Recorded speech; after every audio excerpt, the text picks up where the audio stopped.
Buenos días, hoy vamos a hablar sobre los genes Hox.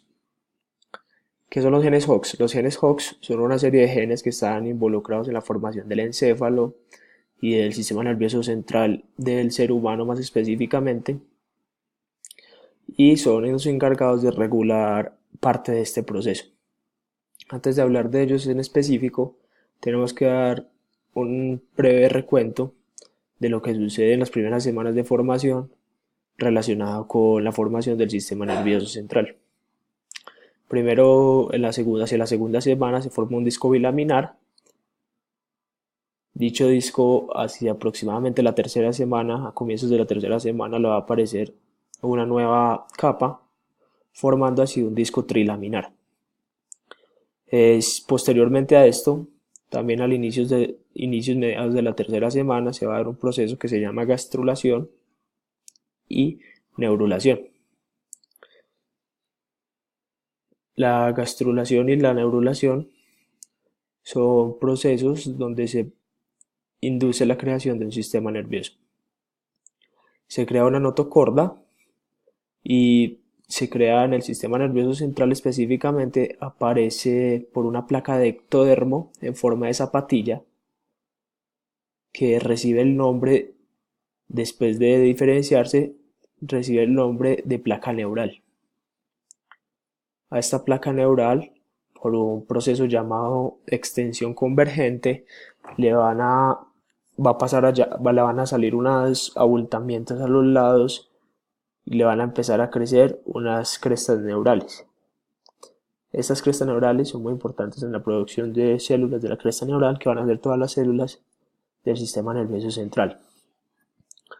Luego de estas crestas neurales van a aparecer unos surcos neurales y van a ir creciendo hasta que finalmente se cierren y va a formar el tubo neural, que va a ser como la base para la creación del sistema nervioso. El tubo neural va a quedar con dos craneoporos, uno craneal y uno caudal, y deben cerrarse en el día 25 y 28 respectivamente, si no tendríamos problemas del desarrollo.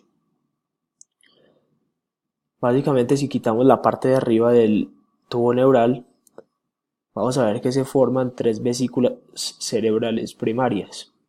Estas vesículas cerebrales primarias van a ser en sí la estructura que da origen al sistema nervioso central.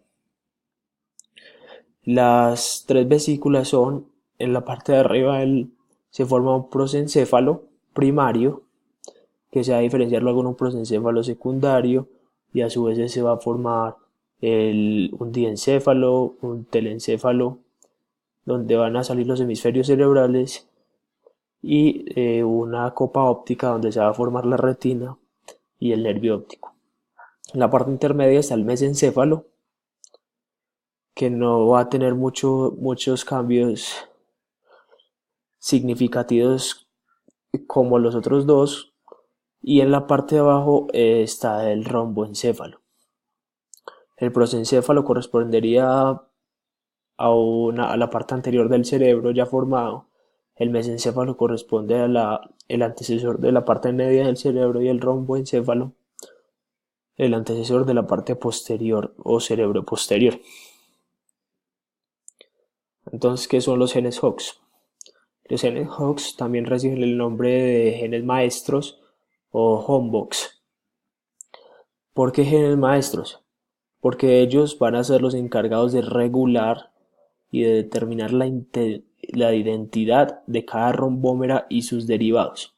Las rombómeras son una serie de abultamientos que se forman en el prosencéfalo posterior, pero en el romboencéfalo, que corresponde al cerebro posterior. Entonces los genes Hox son los encargados de decirle a cada rombómera en qué se va a diferenciar y cómo se va a diferenciar. No se sabe muy bien el proceso de cómo le dice la rombómera qué hacer, pero se sabe que está muy relacionado con el ácido retinoico. Los genes Hox Son una serie de genes que se transcriben en sentido 3' a 5'. Eh, Al transcribirse en sentido 3' a 5', quiere decir que se transcriben de craneal a caudal. Igual a que corresponde la formación del sistema nervioso, siempre se crea de craneal a caudal, en ese sentido. Los genes que se expresan cerca del 3' se activan con bajos niveles de ácido retinoico, mientras que los genes que están más caudales, hacia el 5', se activan con altos niveles de ácido retinoico. Entonces eso nos da que debe haber un equilibrio muy específico en los niveles de ácido retinoico en diferentes sectores del romboencéfalo y del sistema nervioso embrionario, porque cualquier alteración, por ejemplo, si suben los niveles de ácido retinoico, todas las estructuras en las que se iban a diferenciar estas rombómeras a nivel craneal se van a diferenciar, por ejemplo, en estructuras más caudales que deberían ser más caudales en condiciones normales. Entonces, eh, este proceso debe ser muy equilibrado. Los genes Hox en el romboencéfalo, entonces las rombómeras se diferencian básicamente en dos cosas. Van a ser muy importantes en la creación de los pares craneales, de algunos pares craneales la mayoría, y también son muy importantes en la creación, en su diferenciación en células de la cresta neural, que posteriormente estas células de la cresta neural van a ir a formar los arcos faríngeos, y estos arcos faríngeos juegan un papel muy importante en el desarrollo de las estructuras de la cara y el cuello. Entonces, como decíamos anteriormente, las rombómeras más craneales, estimuladas por una baja producción de ácido retinoico, o me crean los pares craneales 4, 5, 6 y 7. Mientras que a un nivel más caudal, estimulado por una alta producción de ácido retinoico, se me van a formar los pares craneales 9, 10, 11 y 12. Componentes de los genes Hox. Tienen un promotor, como todos los genes, que contiene RARE. Se cree que esta parte RARE es la que depende del ácido retinoico. Los genes Hox tienen un homebox o una caja homeótica, que es básicamente una secuencia de nucleótidos que traduce unos homeodominios.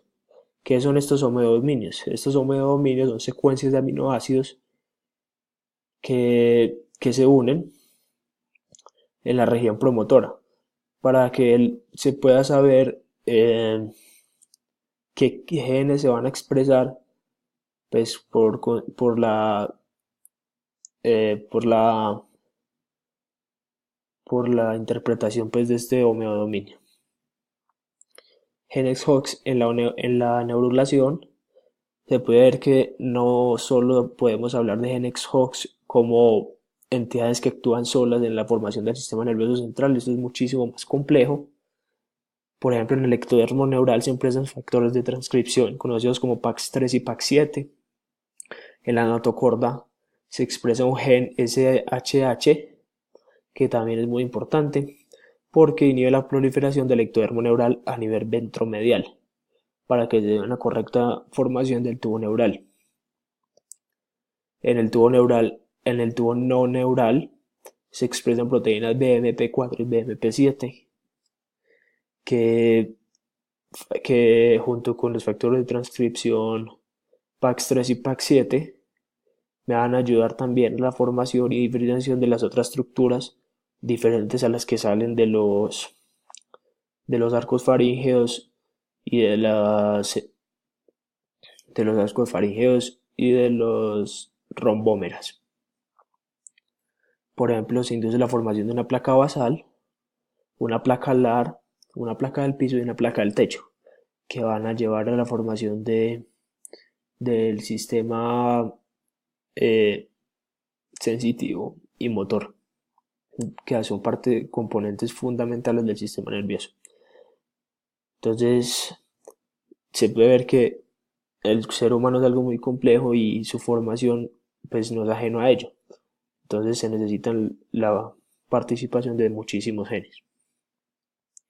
Eso es lo que se ha estudiado de la regulación del ácido retinoico, así que no es simplemente un exceso o un déficit de ácido retinoico, eso tiene muchas más causas de fondo, que puede ser, por ejemplo, que esta proteína CRBP1 que captura el retinol proveniente de la madre y lo lleva a los tejidos que lo transforman en ácido retinoico, esté malo. Entonces no logra capturar el retinol y eso se va pues, a repercutir en la no creación de ácido retinoico y en las consecuencias que eso trae en la formación del ser humano.